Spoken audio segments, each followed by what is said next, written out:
PlayDead Studios seems to have a lot of fun making games to be as vague as possible.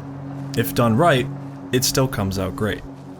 And that's just what Inside is, a vague but very incredible game. The second you begin Inside, you are greeted by a boy in a forest. As he quickly makes his way through it, you realize this isn't just a nature walk. He's on the run, avoiding figures with masks and guns. Once out of the rural area, you come across an industrial dystopia, where beings who were once people with lives, families, friends, are now just in a straight orderly line marching. These aren't people anymore. They are being controlled and ordered by the men in white masks. But not you. Not the little boy. You are the defector. The defector from society. At least this is what to make of the scenario, as the game offers little to no insight on what actually is going on. A good example in comparison would be Limbo. While this is apparently not a direct sequel, it follows very similar patterns, the platforming, puzzles, and a very mysterious setting, leaving the player wondering just what exactly is happening. Except this is different from Limbo in all those ways. Platforming offers a lot more variety than the previous Limbo.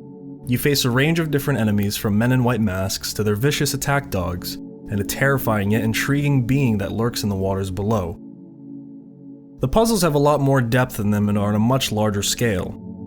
I will say one piece of the puzzle feels something similar to the world of Pikmin. Former humans now turned mindless drones can be controlled by you, the player. Using a device placed on your head, you use these drones to help solve puzzles that the boy couldn't do alone. Open doors, stand certain places for you, that sort of thing. Other puzzles involve evading a certain death. Tricking attack dogs by leading them down a path that will take longer to grab you, and lowering the being in the water to a different point so you have time to swim away, and continue your endless haste to your destination, a destination of which you have no clue as the player. In Limbo, you felt you had a simple objective: find your sister.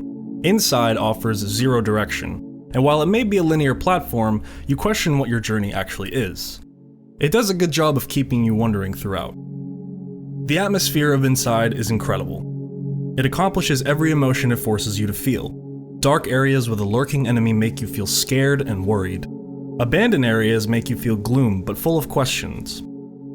Heavily populated areas with tons of security fill you with such an anxiety and always keep you on your toes, ready to move and get out of the area at the slight moment of alert.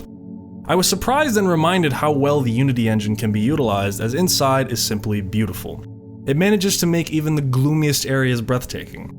The sounds you hear throughout, as well as the soundtrack, are all puzzle pieces that fit perfectly with one another to create a thrilling puzzle platformer. A few puzzles are a bit slow and don't help with the pacing. Pace is both positive and negative here. Some moments are slow to help take in what is laid in front of you, but other times it feels it should pick up speed. Does it sell the game short? No, but it's just a minor gripe. As with Limbo, Inside is relatively short. It doesn't make it a bad game at all, it's just something that should not be hours upon hours long. But even though it's a great buy, it's something that you do need to buy. Something that costs money, and I'm not so sure $20 of a price tag will lure players in exactly. With all the positives to this game and seemingly zero negatives, $20 may turn some people off. If you can get this game, however, it is a must, plain and simple, a defect from the norm of the run-of-the-mill games.